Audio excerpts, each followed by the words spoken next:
विघ्नेश्वराय वरदाय सुरप्रियाय लंबोदराय सकलाय जगद्विताय नागाननाय श्रुतियज्ञविभूषिताय गौरीसुताय गणनाथ नमो नमस्ते। श्री गणपते नमो नमः।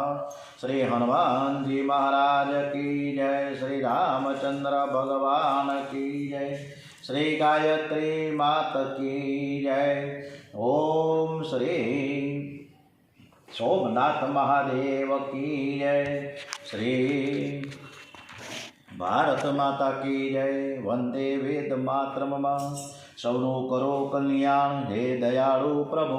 सौनु करो कल्याण द्वारिकाधीश की जय। कृष्ण कन्यालाल की जय। डोंगरे जी महाराज की जय। श्री भागवत भगवान जी महाराज की जय। श्री सुखदेव जी महाराज की जय। ओम नमो भगवते वासुदेवाय।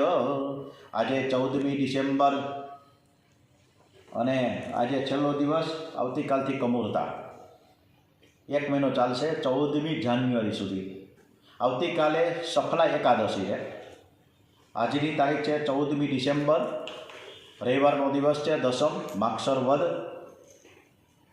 આપણે આજની કથા શ્રી કૃષ્ણ પરમાત્માને સરસ રીતે સંભળાવીએ એવા ભાવ સાથે ભગવાનને વારંવાર પ્રહલાદજીને કીધું કે તમે મારી પાસે કંઈક માગો, તમારે જે કંઈ ઈચ્છા હોય તમે માગી શકો છો।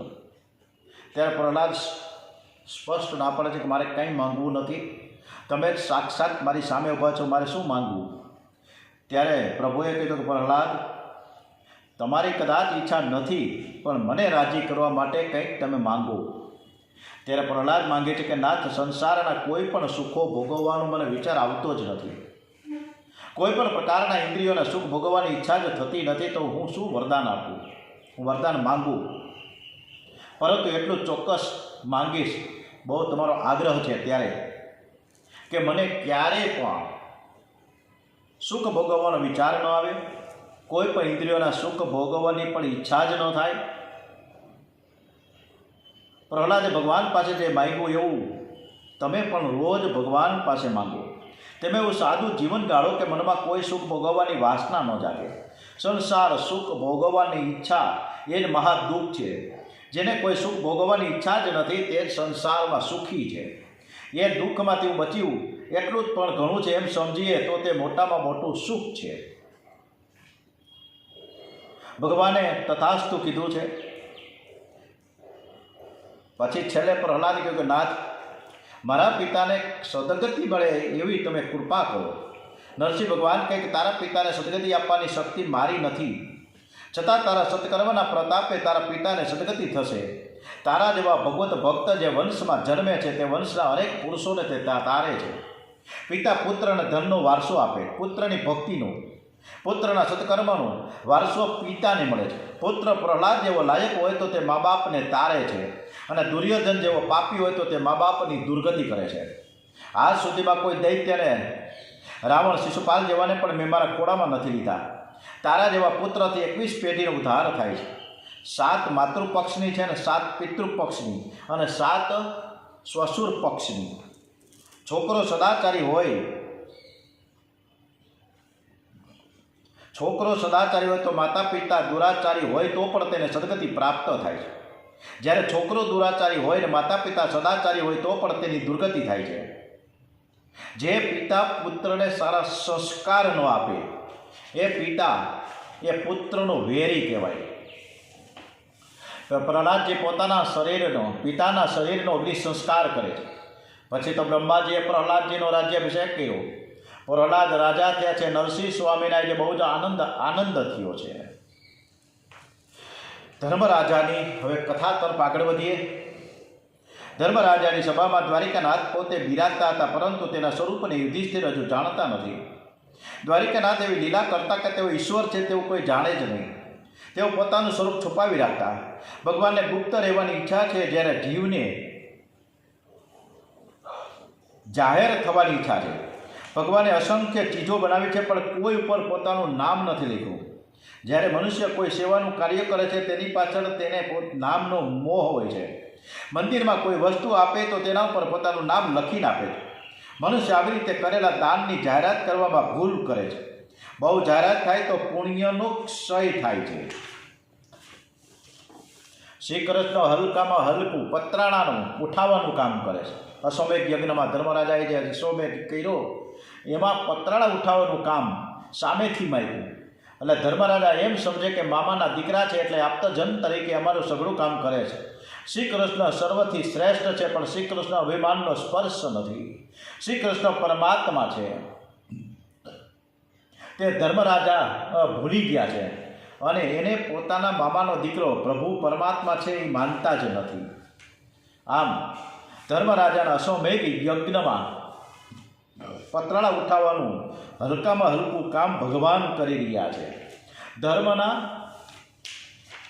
30 લક્ષણો બતાવ્યા છે અને એ સત્ય, દયાભાવ, પવિત્રતા, તપશ્ચર્યા, તિતિક્ષા, અહિંસા, બ્રહ્મચર્ય, ત્યાગ, સ્વાધ્યાય, આર્જવમ, સંતોષ, સમદ્રષ્ટિ, મૌન, આત્મચિંતન, આવું ઘણું આવા લક્ષણો છે.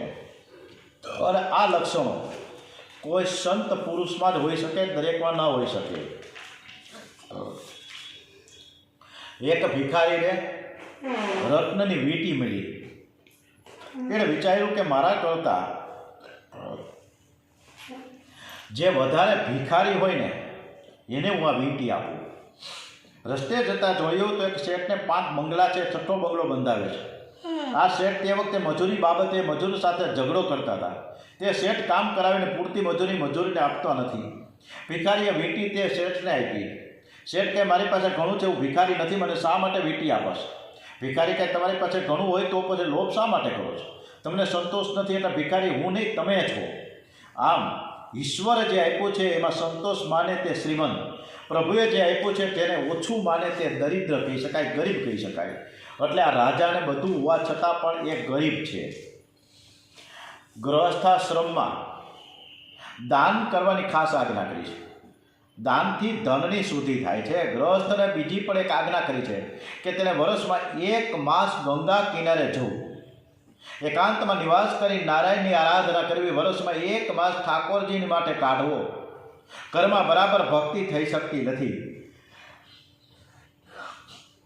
તીર્થમાં નિવાસ કર્યા પછી ઘરને યાદ કરવું નહીં, પણ ઈશ્વરનું સતત ભજન કરવું. ભક્તિ કરવામાં સ્થાન શુદ્ધિની બહુ જ જરૂર છે.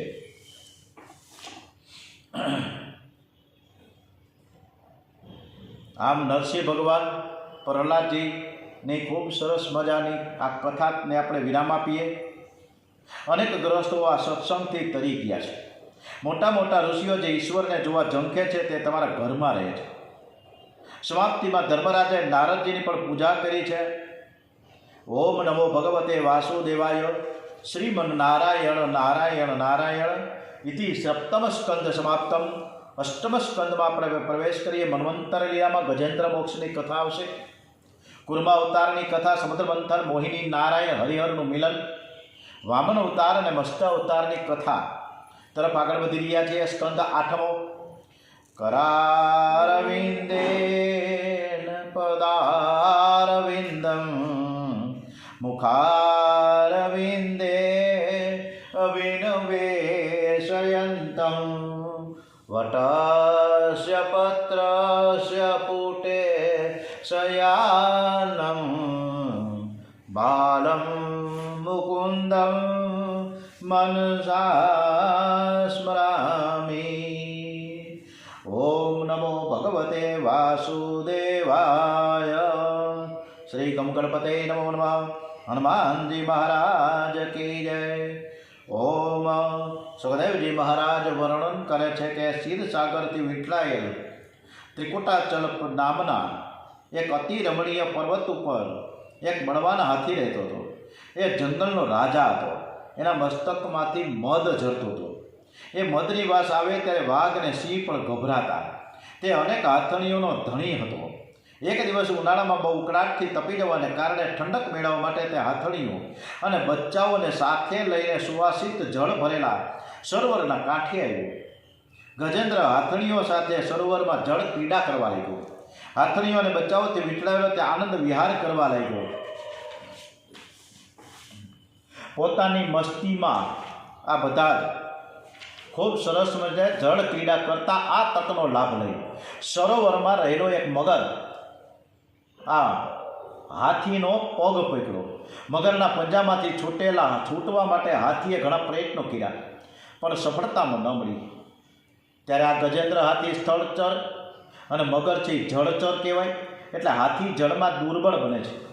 જ્યારે જળમાં મગરનું જોર વધી જાય છે, મગર હાથીનો પગ છોડતો નથી. આ ગજેન્દ્ર મોક્ષની કથા દરેકના ઘરમાં થતી જોવા મળે છે. સંસાર એ જ સરોવર છે, જીવ એ જ ગજેન્દ્ર છે અને કાળ એ જ મગર છે. અહીં મગરે હાથીનો પગ પકડ્યો છે. જ્યારે કાળ પકડશે ત્યારે કોઈ પણ પ્રયત્ન કામ લાગશે નહીં. મનુષ્યનો જે સમયે જન્મ થાય એ સમયે મરણનો કાળ નક્કી કરવામાં આવે છે. કાળ આવે છે ને ત્યારે પહેલાં પગને પકડે છે. પગની શક્તિ ક્ષીણ થાય છે ત્યારે માનજો કે કાળે મને પકડ્યો છે. પગની શક્તિ એકદમ ઓછી થઈ જાય એટલે સાવધાન થઈ જવું કે હવે કાળ સમીપ છે, પરંતુ ગભરાશો નહીં. ભગવત શરણમાં લાગી જજો. જ્યારે મનુષ્યને કાળ પકડે છે ત્યારે કોઈ પણ સગા સ્નેહીઓ, પુત્રો, પત્ની વગેરે કોઈ બચાવી શકતું નથી. પરંતુ શ્રી કૃષ્ણના દર્શન થાય તો કાળનો નાશ થાય છે. હાથીના કાળનો શ્રી કૃષ્ણના દર્શન થાય ને તો કાળનો નાશ થાય છે. કાળ છે ને ભગવાન છે. કાળના મુખમાંથી એટલે કે મગરના મુખમાંથી ભગવાન શ્રી કૃષ્ણનું સુદર્શન ચક્ર જ છોડાવી શકે. જ્યારે મગર હાથીને ખેંચી જવા લાગ્યો ત્યારે હાથણીઓ કે તેના બચ્ચાઓ કાંઈ બચાવી ન શક્યા. ધીરે ધીરે હાથીને અંદર ખેંચી ગયો. આ મરશે એવી ખાતરી થતાં હાથણીઓ હાથીનો ત્યાગ કરીને આગળ વધ્યા કિનારા તરફ. મોટા કુટુંબનો ધણી હતો, પણ દુઃખના સમયમાં કોઈએ સાથ ન આપ્યો. મનુષ્ય પણ જન્મ પહેલાં કે મેળા પછી તેનું કોઈ સગું રહેતું નથી. જીવ જ્યારે અતિશય તરફડે છે ને, વ્યાકુળ થાય છે ને, ત્યારે પરમાત્માને પોકારે છે. દ્રૌપદીએ પણ મોઢાથી સાડીનો છેડો પકડ્યો અને દ્વારિકાનાથ એને શરણે આવતા નથી. પણ જે ઘડીએ દ્રૌપદીએ છેડો છોડી દીધો અને કૃષ્ણને બોલાવ્યા, એ જ ઘડીએ શ્રી કૃષ્ણ વહારે થાય છે.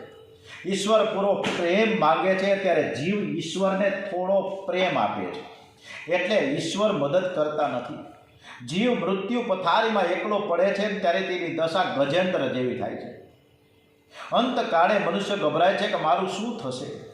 જ્યાં ગયા પછી પાછું આવવાનું છે તેવી મુસાફરીની મનુષ્ય અગાઉથી ઘણી તૈયારી કરે છે, પણ જ્યાં ગયા પછી પાછું આવવાનું જ નથી એવી મોટી મુસાફરીની કોઈ અગાઉથી તૈયારી કરતું નથી. એ ખૂબ જ આશ્ચર્યની બાબત છે. ગજેન્દ્ર એકલો પડ્યો ત્યારે એને ખાતરી થઈ ગઈ કે હવે ઈશ્વર સિવાય મારું કોઈ નથી. સગા સંબંધીઓ બધા જ કહેવા પૂરતા જ છે, જે બધાને માટે મેં મારી આખી જિંદગીનો ભોગ આપ્યો, એ સર્વ મને છોડીને ચાલ્યા ગયા. એટલે હવે તે પોતાને ઉગારવા માટે પ્રભુને પ્રેમથી સ્તુતિ કરે છે, જેને આપણે ગજેન્દ્ર સ્તુતિ કહેવામાં આવે છે. ખૂબ જ અદ્ભુત સ્તુતિ છે આ, અને રોજ ગજેન્દ્ર પાઠ કરવા જોઈએ. ગજેન્દ્ર મોક્ષના પાઠ મોટા મોટા મહાત્માઓ પણ નિરંતર કરે છે. તમે જ ગજેન્દ્ર છો, તે કાળ મગરના જડબામાં પડ્યા છો એમ સમજી આદ્ર થઈને ભાવથી હંમેશા પાઠ કરશો ને તો તેનો ચમત્કાર તરત દેખાશે. આ સ્તુતિનો પાઠ કરનારને ખરાબ વિચારો નહીં આવે, તેનું મૃત્યુ સુધરશે. મગરના મુખમાં સપડાયેલા ગજરાજને બચાવવા કોઈ પણ દેવતા ન આવ્યા. ત્યારે પરમાત્માને ઉતાવળ થઈ ગજરાજને બચાવવાની ભગવાન સિવાય કોઈને શક્તિ નથી. નિરાધારનો આધાર ભગવાન છે. ગજેન્દ્ર જોયું કે દ્વારિકાના દોડતા આવ્યા છે, તેથી તેણે સરોવરમાંથી એક કમળ ઉંચકું અને ભગવાનને સમર્પિત કર્યું છે. પ્રભુએ તે કમળનો સ્વીકાર કર્યો. તુલસી અને કમળ પરમાત્માને અતિશય પ્રિય છે. પ્રભુએ પોતાના સુદર્શન ચક્રથી મગરને માર્યો અને યજમાનને ગજરાજને છૂટો કર્યો. સુદર્શન ચક્ર એટલે છે જ્ઞાન ચક્ર. પૂર્વજન્મમાં ગજેન્દ્ર ઇન્દ્રધૂમ નામનો રાજા હતો. એક દિવસ રાજા ધ્યાનમાં બેઠો હતો અને એવા સમયથી અગસ્ત્ય મુનિ આવ્યા. રાજા ઊભા થઈને તેનું સ્વાગત ન કર્યું, એટલે અગસ્ત્ય મુનિને લાગ્યું કે રાજાએ મારું અપમાન કર્યું છે. દરેક માણસે ભગવાન કરતાં પણ ભક્તોનું માન વધારે રાખવું. જેમ પથ્થરની મૂર્તિમાં સદભાવ રાખવાથી તે ચેતન થઈ શકે છે, તો ચેતનમાં પણ સદભાવ રાખવાથી અવશ્ય ઈશ્વરની પ્રાપ્તિ થાય છે. તમારે બારણે કોઈ ભિખારી આવે તો તેને ધૂતકારી કાઢીને તેનું અપમાન કરશો નહીં, કારણ કે તેનામાં પણ ઈશ્વરનો એક નિવાસ છે. તમે જો બારણે આવેલા ભિખારીનું અપમાન કરશો તો ઈશ્વરને પણ બહુ દુઃખ થાય છે. અહીં પણ રાજાએ અગસ્ત્ય મુનિના સત્કાર ન કરતા તેને ખોટું લાગ્યું, તેથી તેણે શ્રાપ આપ્યો કે તું જળની જે બેસી રહ્યો છે તેથી તેને પશુનો જળનો અવતાર મળશે. તેથી તે રાજાને બીજા જન્મમાં ગજેન્દ્ર હાથીનો અવતાર મળ્યો. પૂર્વ જન્મમાં ગજેન્દ્રે ખૂબ ભજન કર્યું હતું, એટલે ગજેન્દ્ર યોનિમાં પણ તેને અંતકાળે પ્રભુ યાદ આવ્યા છે.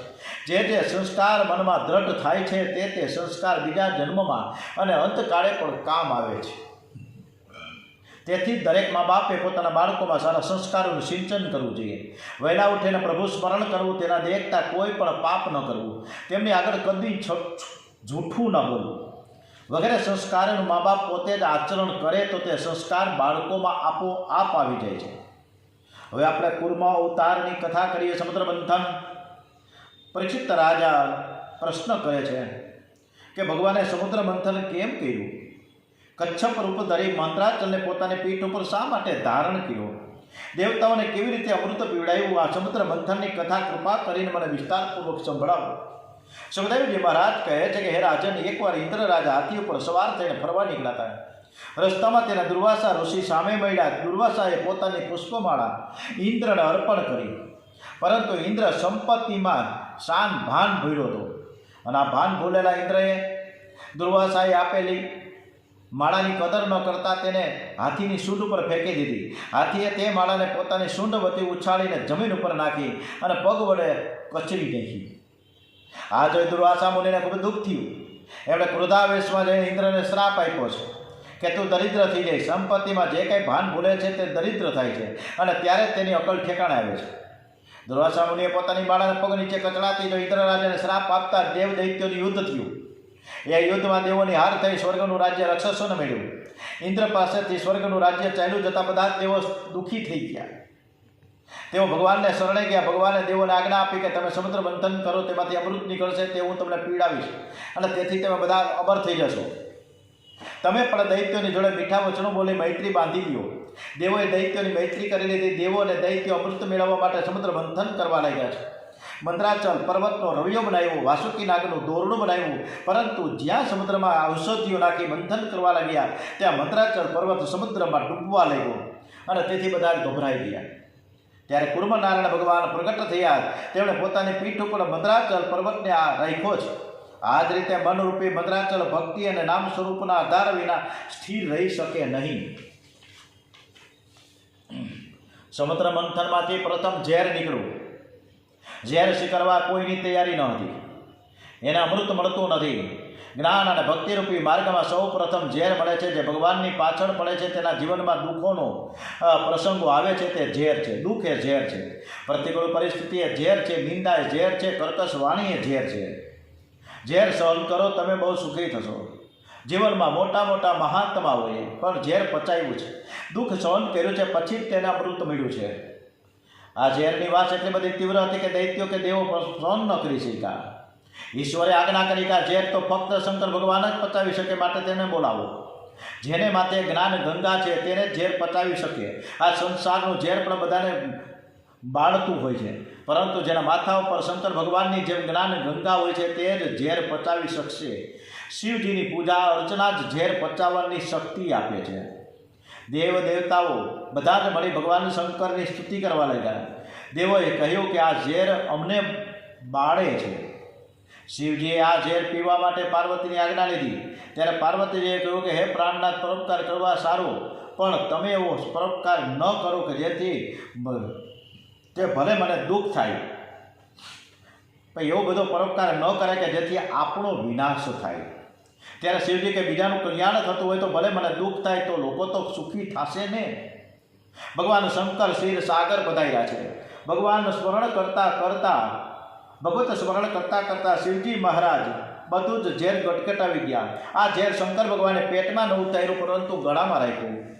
જ્ઞાની પુરુષો હૃદયમાં નારાયણના દર્શન કરતા શિવજીની ભાવના કરે છે કે મારા હૃદયમાં નારાયણ છે, મારે ઝેર પેટમાં ઉતારવું નથી. જેના પેટમાં ઝેર છે તે ભક્તિ ન કરી શકે. શિવજીએ ઝેર પેટમાં ઉતાર્યું નથી, બહાર કાઢ્યું નથી, તેમણે ઝેરને ગળામાં રોકી રાખ્યું છે. તે આપણને બોધ આપે છે કે ઝેરને ગળામાં રોકી રાખો. કોઈ તમારું નુકસાન કરે, કોઈ તમને ત્રાસ આપે તો તેને કડવા બે શબ્દો કહેવાનું મન થાય તો પણ તેને ગળામાં રોકી રાખો. કોઈની નિંદા કરવા માટે આપણી જીભ નથી. તેથી ઝેરને કોઈ પેટમાં રાખશો નહીં. જે પેટમાં ઝેર રાખે છે તેનું જીવન બગડે છે. યસ્માનો દ્વિજતે લોકાનો દ્વિજતે ચ યાહા. ત્યાર પછીથી દેવોને દૈત્યો ફરીથી બંધન કરવા લાગ્યા છે. એ સમજે સમુદ્રમાંથી કામધેનુ ગાય માતા બહાર આવ્યા. પહેલી આવેલી સંપત્તિનો ઉપયોગ પરોપકાર માટે જ કરજો. તેથી કામધેનુ બ્રાહ્મણોને અર્પણ કરી. ત્યાર પછી સમુદ્રમાંથી ઉચ્ચેશ્વાહ નામનો ઘોડો બહાર આવ્યો. ઘોડો જેને દૈત્યોનું મન લલચાઈ ગયું છે.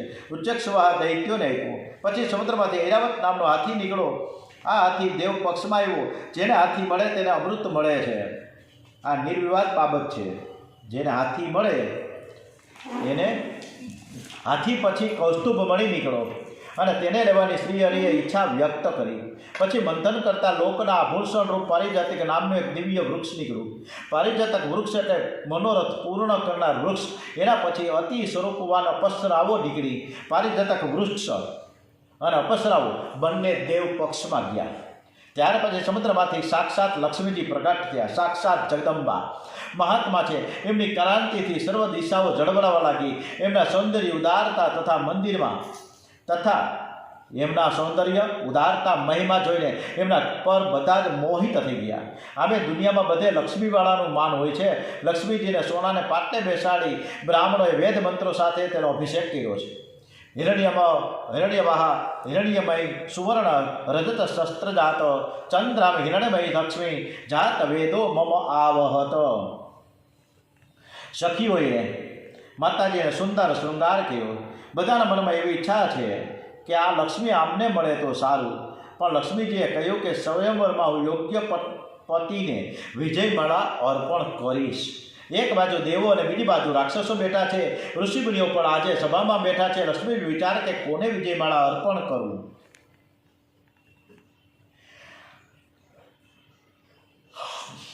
શંકર ભગવાનની બાજુમાં જ નારાયણ ભગવાન બિરાજેલા છે.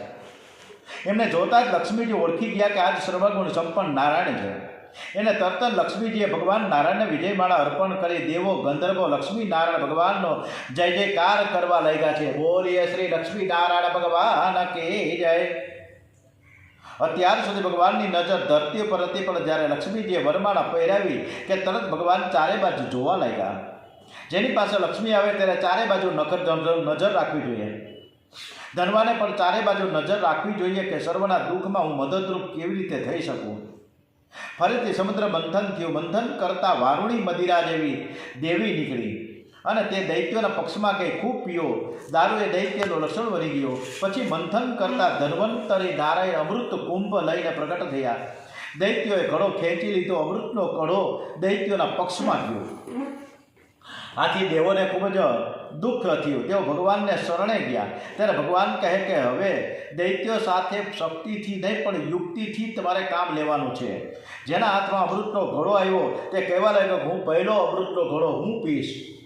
અને ત્યારે બીજો કે તું નહીં હું પહેલાં પીવું. આ પ્રમાણે દૈત્યો અમૃત પીવા માટે અંદરો અંદર ઝઘડવા લાગ્યા. આ ઝઘડાને લીધે દૈત્યોને અમૃત મળ્યું નથી. જે ઘરમાં કંકાસ ઝઘડા થાય, દૈત્યો વચ્ચે થાય એવા તે ઘરમાં સભ્યોને કોઈ જ્ઞાનામૃત ભક્તિરૂપ અમૃત મળતું નથી. જેથી ઘરમાં શાંતિ અને પ્રેમથી રહેજો. ઘરમાં ઝઘડો જરા પણ કરશો નહીં. આવતીકાલે આપણે મોહિની નારાયણની કથા કરવા જઈ રહ્યા છીએ. ઓમ શ્રી કૃષ્ણ કનૈયા લાલ કી જય. ગણપતિ મહારાજ કી જય. ઓમ શ્રી હનુમાનજી મહારાજ કી જય. ઓમ શ્રી રામચંદ્ર ભગવાન કી જય. ઓમ શ્રી ડોગરેજી મહારાજ કી જય.